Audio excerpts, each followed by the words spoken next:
o homem não pode receber coisa alguma se do céu não lhe for dada.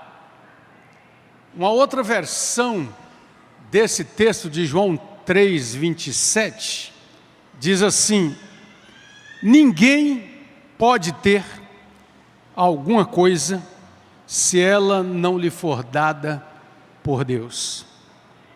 A mensagem de Eugene Peterson diz assim: é impossível alguém ter sucesso, eu falo de sucesso eterno, sem a ajuda celestial. Nessa noite, nós vamos abrir mais um texto tremendo das Escrituras, capítulo 3 do Evangelho de João. Capítulo 3 do Evangelho de João. Antes de lermos este texto, eu quero pedir sua atenção para um breve comentário feito por um teólogo bíblico, cristão, reformado, sobre o Evangelho de João. Ele diz: João apresenta Deus como aquele que trouxe a salvação à existência por meio da palavra. Dessa vez, a palavra de Deus assume uma forma humana e entra na história, na pessoa de Jesus. Jesus fala, sua palavra faz tudo acontecer: perdão e juízo, cura e iluminação, misericórdia e graça, alegria e amor, liberdade e ressurreição. Tudo o que estava deteriorado e todos os que estavam em pecados ou doentes, agora são chamados à salvação pela palavra falada de Deus. Amém? Pense nessa verdade tão preciosa. João capítulo 3. Havia entre os fariseus um homem chamado Nicodemos, um dos principais dos judeus. Este, de noite, foi ter com Jesus e lhe disse: Rabi, sabemos que és mestre vindo da parte de Deus, porque ninguém pode fazer esses sinais que tu fazes se Deus não estiver com ele. A isto respondeu Jesus. O que Jesus respondeu?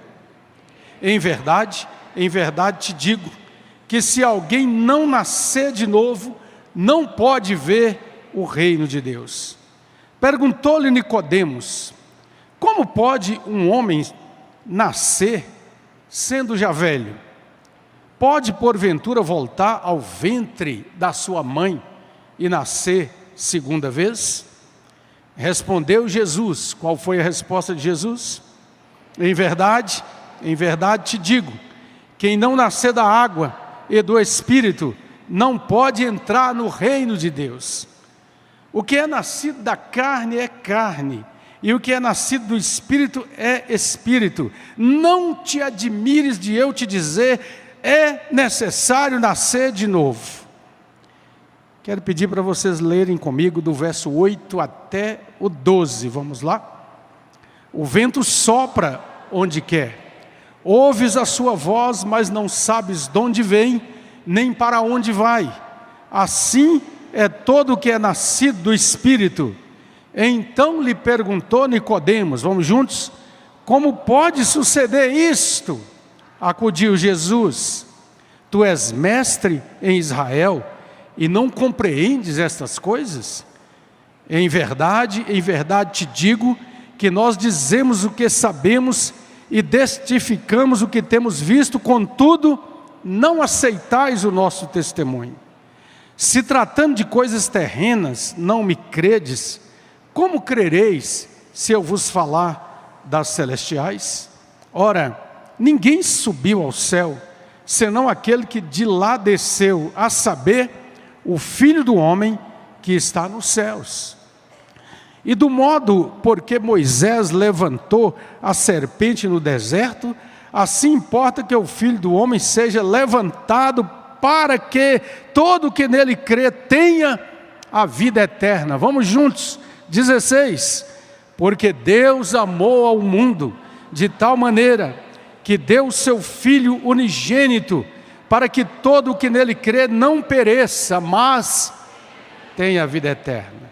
Porquanto Deus enviou o seu Filho ao mundo, não para que julgasse o mundo, mas para que o mundo fosse salvo por ele. Quem nele crê, não é julgado. O que não crê, já está julgado, porquanto não crê no nome do unigênito Filho de Deus. E o julgamento é este, que a luz veio ao mundo, e os homens amaram mais as trevas do que a luz, porque as suas obras eram más. Pois todo aquele que pratica o mal aborrece a luz, e não se chega para a luz. Por que ele não se chega para a luz? A fim de não serem arguídas, perguntadas, pesadas as suas obras. Mas o verso 21 diz que quem pratica a verdade faz o quê? Faz o quê, gente? Aproxima-se da luz, a fim de que as suas obras sejam manifestas, porque feitas em Deus. Vamos até aqui. Ore a Deus. Mantenha sua Bíblia aberta, acompanhe, ouça a palavra, ouça o Espírito. Peça a Deus edificação, entendimento, porque eu não posso dar, nenhum ser humano pode, mas está presente aqui aquele que pode. Aqui está quem é maior que o templo, e Ele prometeu estar conosco, quando nós estamos diante da sua palavra e prestando culto ao Pai. Vamos orar. Amado Senhor, nós nos prostramos diante do Senhor para suplicar e pedir a iluminação do Teu Santo Espírito. A Tua palavra foi lida, a Tua palavra é a verdade. Guia-nos, ó Deus, ao entendimento dessa verdade, para que ela possa fazer a obra para o qual o Senhor a enviou em nossos corações. Nós oramos pelos que ouvem a palavra presencialmente aqui nessa noite, e pelos que a ouvem em casa ou ouvirão de alguma outra forma, pelo meio de comunicação, que o Teu mesmo Espírito toque o coração, ilumine o entendimento, para que nós possamos cada dia mais submeter a nossa vida a Cristo Jesus, o Senhor. Em nome dele nós oramos. Amém. Amém. Glória a Deus. Glória a Deus. Porque Deus amou tanto ao mundo, que deu seu Filho, seu único Filho, pela seguinte razão: para que ninguém pereça e seja condenado, para que todos, crendo nele, possam ter vida plena e eterna. Diga assim: o caminho para a vida eterna e para a fonte da alegria. O caminho para a vida eterna e para a fonte da alegria. Esse texto é muito rico e precioso. Há aqui também comparações e figuras com os elementos: o vento, a água, a luz, a terra, o céu, a alegria. Um homem importante, preocupado em manter sua reputação pública, mas com imensa sede espiritual, procura Jesus. E o texto diz que ele procura Jesus de noite. Um dos exegetas do texto grego diz que tudo leva a crer que foi tarde da noite, numa hora já bem mais avançada. Nicodemos não queria ser visto pelos seus colegas fariseus. Ele era importante, ele era mestre, ele era rabino. E aquele rabino que estava percorrendo as estradas da Judéia e da Galiléia, já estava tendo má fama entre os religiosos, entre aqueles que detinham as questões da religião e da palavra de Moisés. Ele veio de noite. Se você prestar atenção, Nicodemos vai ter com Jesus e ele começa elogiando Jesus. É muito comum nas relações humanas, quando alguém quer ganhar o favor do outro, chegar fazendo um elogio. Aliás, os pronomes de tratamento das autoridades já querem fazer essa distinção, não é? Vossa Excelência.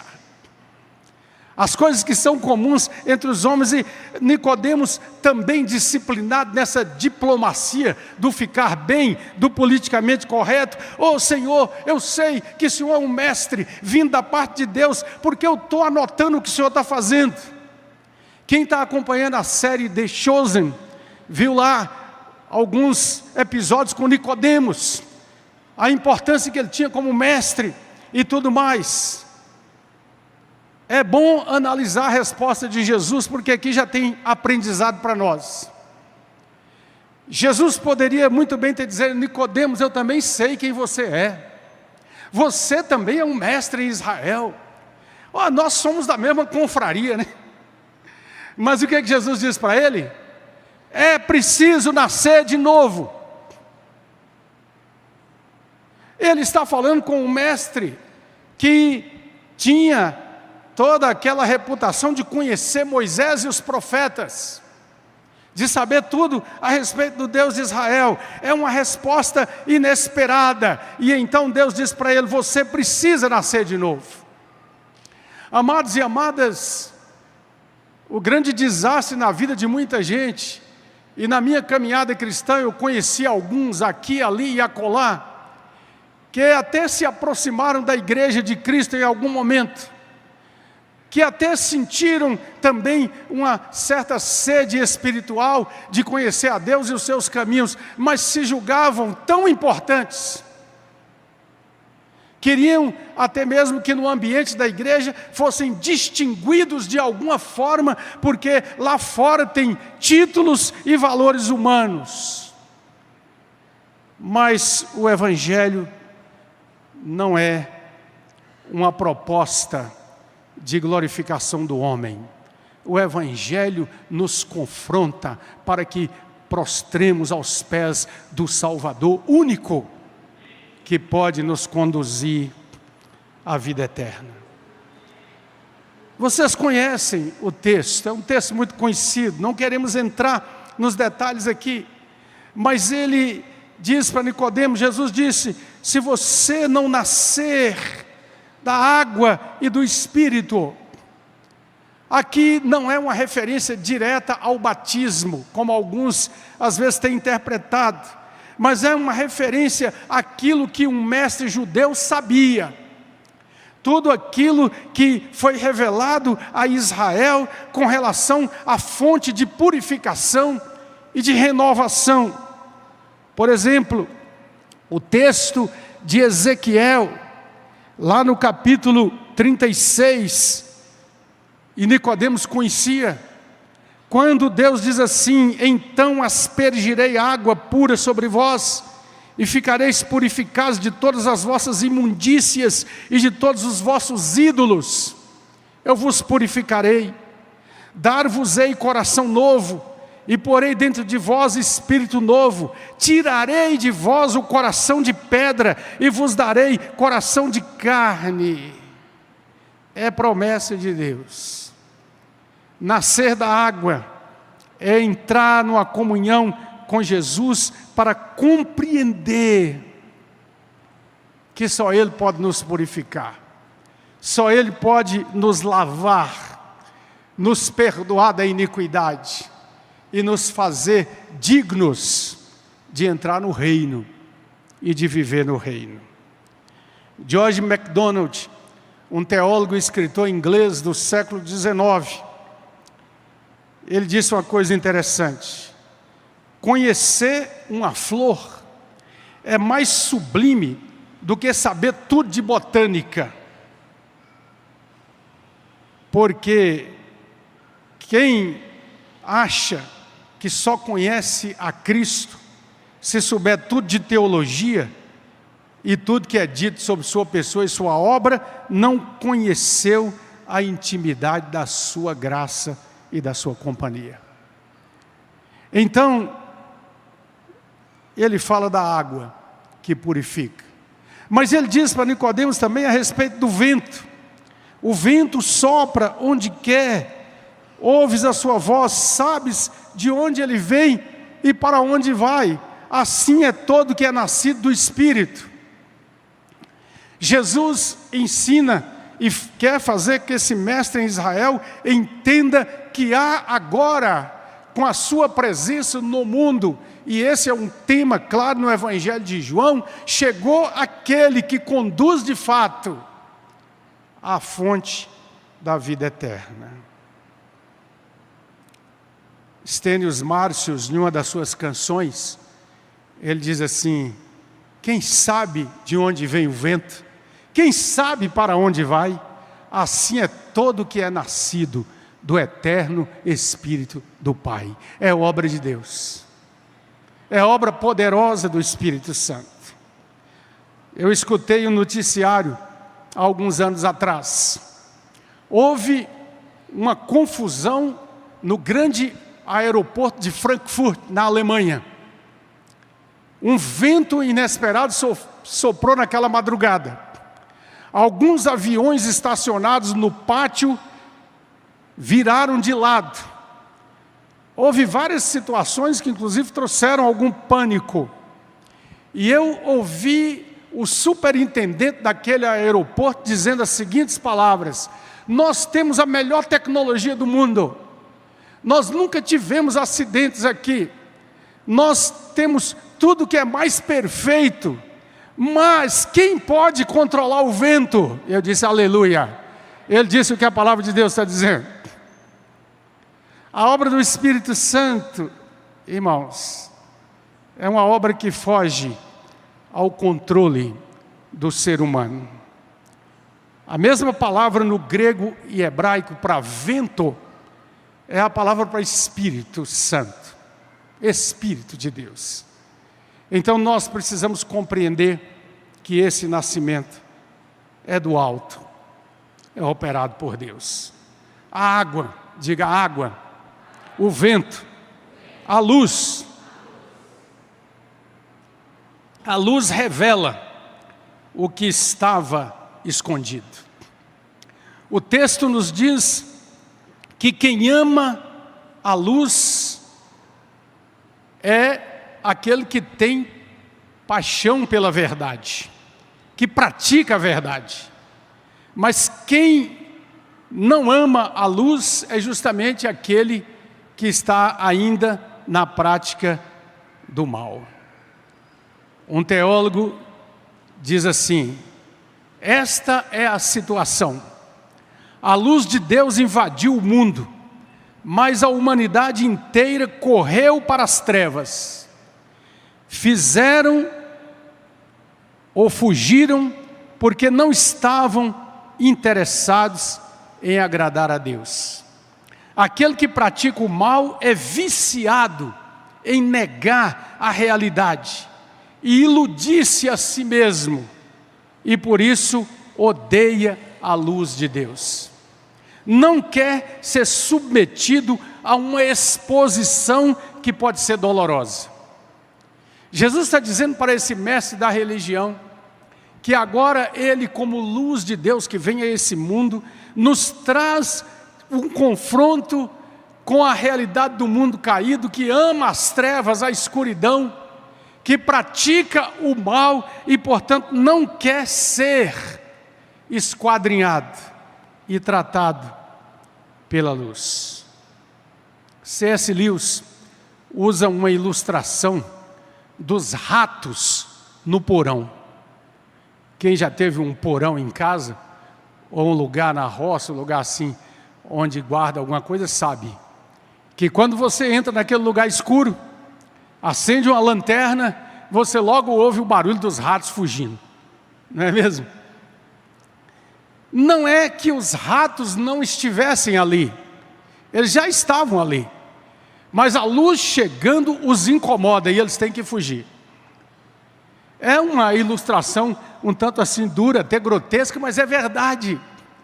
Os ratos do pecado, da miséria, da maldade, da mentira, nos porões escuros de nossa alma, precisam ser submetidos à luz de Cristo, para que Ele possa nos convencer da necessidade de mudança, da necessidade de restauração. A luz vem para fazer com que nós tomemos uma decisão. O mundo odeia a Cristo principalmente por 3 coisas: por causa do seu orgulho, por causa da sua justiça própria e por causa do seu amor pelo pecado. Diga: orgulho, justiça própria e amor pelo pecado. Enquanto estas coisas não forem tratadas, nós ainda precisamos ouvir o Senhor dizendo: é necessário nascer de novo. O orgulho que nos diz que somos bons, o orgulho que a gente ouve tantas vezes de tantas pessoas: eu sou isso, eu sou aquilo, olha o meu currículo, olha os cursos que eu fiz, olha as coisas que eu tenho, que eu sou e tudo mais. A justiça própria: eu sou bom, eu sou muito boa, eu pago minhas contas em dia, eu não faço mal a ninguém, portanto eu sou digna de receber um lugarzinho no céu de Deus. Não por obras de justiça que possamos fazer, mas unicamente pela graça de Jesus, porque o profeta rasgou esse negócio, abriu a trouxa de roupa suja para dizer que as nossas justiças são como trapos de imundície. Então, por causa da justiça própria, mas também por causa do amor pelo pecado. E nós nunca podemos esquecer o quanto o amor pelo pecado é algo que fica impregnado na alma humana, no coração humano, na vida humana. E é por isso que a obra da graça, que começa com a nossa justificação em Cristo, tem que ser seguida pelo andar com Deus cada dia para a santificação, porque lutamos com o inimigo que quer nos tragar e derrotar. Mas o capítulo 3 de João nos apresenta um outro homem. Nós não lemos o texto todo, mas você pode dar uma olhada aí. Logo depois que Jesus termina a conversa com Nicodemos, Jesus sai daquele lugar e vai para a terra da Judéia.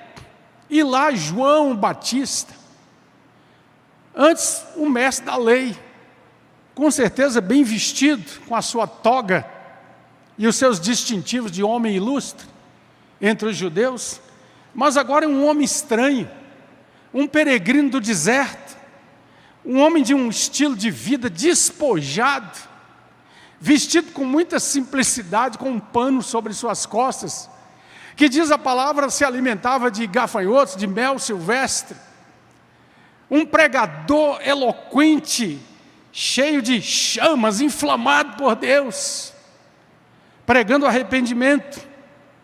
E os discípulos de João vêm até ele para fazer uma queixa. João, aquele que estava com você lá no Jordão, ele está aí agora, os seus discípulos estão com ele, batizando. João, ele já tem mais seguidores do que nós.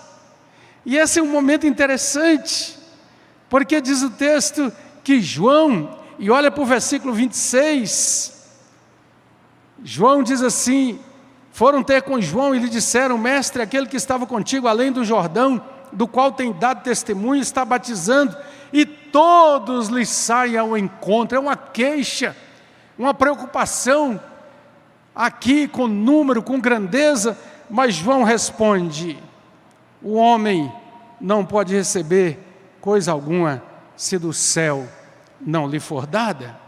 Vós mesmos sois testemunhas de que eu vos disse: eu não sou o Cristo, mas eu fui enviado como seu precursor. O que tem a noiva é o noivo. Leia comigo: o amigo do noivo, que está presente e o ouve, muito se regozija por causa da voz do noivo, pois esta alegria já se cumpriu em mim. Nicodemos é um homem cheio de dúvidas, cheio de perguntas. Como é esse negócio de nascer de novo? Como pode ser isso? Como essa questão do vento? Mas João é um homem que nos declara haver encontrado a fonte. Comentaristas do Novo Testamento dizem que, nesse contexto aqui do primeiro século, na Judéia havia um costume: o noivo tinha um paraninfo, um padrinho, a noiva tinha um paraninfo também, um padrinho, podia ser um homem ou uma mulher. Eles cuidavam de tudo. Era lá o começo, né, dos cerimoniais que nós temos hoje. E eles cuidavam de acompanhar, de verificar com a noiva se a veste estava direitinho, arrumadinho. Eles cuidavam de ver a questão da casa, do lugar, de tudo que ia acontecer. E eles davam o melhor que tinham. Normalmente era um amigo muito chegado, muito íntimo. E depois que tudo foi organizado, tudo foi feito, a cerimônia aconteceu, a música foi cantada, tudo foi preparado, e havia uma expectativa da chegada do noivo. E então, quando ele chegava e dizia as palavras do cerimonial que ele estava ali, eles ficavam cheios de alegria. Deu tudo certo, está tudo direitinho, agora é o noivo que é importante. É o que João está dizendo aqui. Esta alegria já se cumpriu em mim. Amados e amadas, há um texto tremendo em Êxodo, capítulo 19, versículo 17, e comentaristas bíblicos dizem que esta afirmação aqui remete a esse texto, porque lá diz assim: e Moisés levou o povo fora do arraial ao encontro de Deus, e puseram-se ao pé do monte. Moisés tomou o povo e o levou fora do arraial ao encontro de Deus. Era como se fosse um casamento. O povo ia ali perante o noivo, o Senhor Celestial, e Moisés os levou. O apóstolo Paulo repercute essa verdade em 2 Coríntios, capítulo 11. 2 Coríntios, capítulo 11, quando Paulo fala que ele, pela graça de Deus, fez isso. 2 Coríntios 11, versículo 2: porque zelo por vós com zelo de Deus, visto que vos tenho preparado para vos apresentar como virgem para um só esposo, que é Cristo Jesus. Sim, João Batista diz: eu ouvi a voz do noivo, ele já está presente, o tempo das bodas está chegando, essa alegria já se cumpriu em mim. E ele fica cheio de gratidão e de louvor. Queremos fazer algumas aplicações aqui para a nossa vida, para a nossa jornada no tempo que se chama hoje. Primeiro, Cristo dá vida eterna aos que recebem a fé salvadora por meio do novo nascimento. Ele concede a vida eterna a partir daquele momento em que nós experimentamos essa realidade de nascer de novo, da purificação da água renovadora de Deus, do seu Espírito Santo e do vento que sopra e nos enche da glória e da graça de Deus. Segunda coisa, os que vêm a Cristo são convidados, diga, são convidados a um relacionamento pessoal com Ele. É um relacionamento vivo, é um relacionamento de amor, é um relacionamento de aprendizado. Repita, por favor: relacionamento vivo, relacionamento de amor e relacionamento de aprendizado. Tito, capítulo 2, versículo 9. Porquanto a graça de Deus se manifestou salvadora a todos os homens. E diz o verso 10, educando-nos, para deixar de lado a vida antiga, a corrupção do mundo, e vir a Jesus. Todo dia nós precisamos aprender. Todo dia nós precisamos caminhar nesse relacionamento de vida com Jesus, participando da vida, participando da sua palavra preciosa. Terceira coisa, é receber a realidade da vida eterna. Diga, é receber a realidade da vida eterna. O que é vida eterna? Eu gosto de uma resposta de um comentarista cristão que disse assim: é a vida de Deus dentro daquele que crê. A vida eterna é a vida de Deus dentro do coração, da alma, da vida, do ser inteiro daquele que crê. Por quê? De eternidade a eternidade, tu és Deus. Se Ele vive na nossa vida, nós já estamos aqui e agora, compreendendo e vivendo um pouquinho, um vislumbre, um toque da graça da vida eterna. Escute bem, todo o crescimento do cristão é a vida que ele recebe mais e mais. A vida estava na palavra, e a vida era a luz dos homens. Todo o crescimento do cristão é a vida que ele recebe mais e mais, mais e mais. Nós vamos andando, nós vamos aprendendo, nós vamos orando, nós vamos adorando, nós vamos cultuando, nós vamos nos relacionando uns com os outros na comunidade da fé. E a vida de Cristo vai cada vez mais expandindo em nosso coração. Mas a última verdade aplicada para nós é que nossas palavras são importantes. Diga, nossas palavras são importantes. É o pastor teólogo Eugene Kennedy que diz assim: ao prestar atenção às palavras de Jesus, percebemos que nossas palavras são importantes. Por exemplo, dizer eu creio faz diferença entre a vida e a morte. É o que está dizendo aqui no final desse capítulo maravilhoso de João, capítulo 3, para o qual nós devemos atentar com todo o nosso coração. E essas palavras do final do capítulo são palavras, com certeza, do evangelista, do apóstolo João. Ele diz: quem aceita o seu testemunho, certifica que Deus é verdadeiro. E no verso 36 ele diz: por isso, quem crê no Filho tem a vida eterna. Diga, quem crê no Filho tem a vida eterna.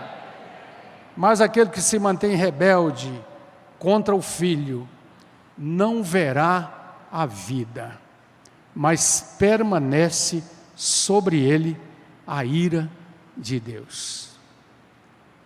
para entendermos o alcance da salvação bíblica, nós precisamos compreender que um dos aspectos da salvação é nos abrigar da manifestação justa da ira de Deus. Jesus se interpôs como mediador, e é por isso que João diz: o sangue de Jesus Cristo, seu Filho, nos purifica de todo o pecado. As nossas palavras são importantes.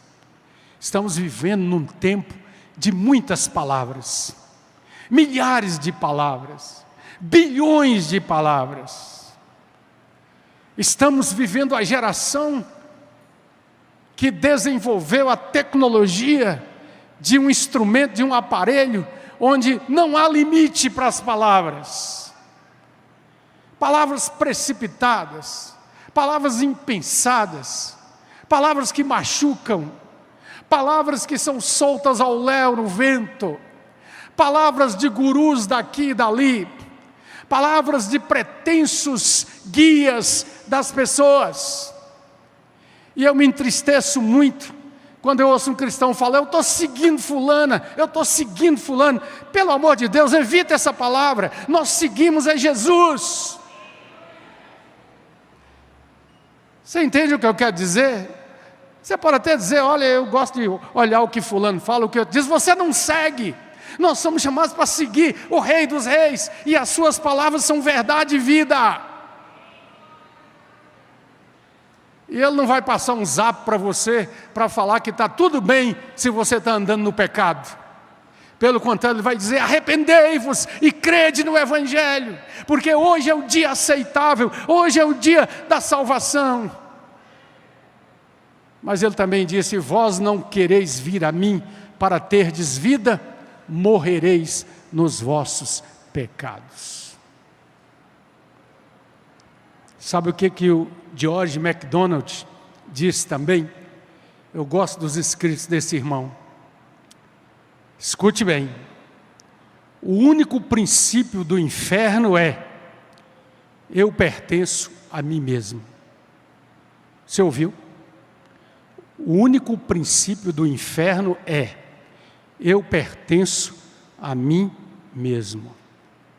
Nós somos chamados para pertencer a Jesus Cristo. Nós somos chamados para dizer: Ele é a minha vida. E é por isso que a palavra diz: quando Ele se manifestar, nossa vida se manifesta com Ele. O autor de um hino precioso que as gerações passadas cantavam diz assim: tal como estou, sem demorar, eu venho a quem me quis salvar. Pureza eu venho em ti buscar, ó Salvador, eu venho a ti. A história da nossa vida com Cristo é a história de que nós estávamos perdidos e fomos achados. Outra canção, irmão Helder, que nós precisamos recuperar, presbítero Isaías, e cantar, é um hino antigo: perdido foi que Ele me encontrou, neste mundo vil, tomou-me, no seu sangue me lavou, hoje sou feliz. Hoje sou feliz. Foi-se o meu temor, brilha a luz do céu, pois eu sei que eu sou do meu Senhor e Ele é meu. Precisamos ser encontrados e achados. E nós não podemos viver enganando a nós mesmos. Se não demos ainda este passo, nós precisamos vir a Jesus.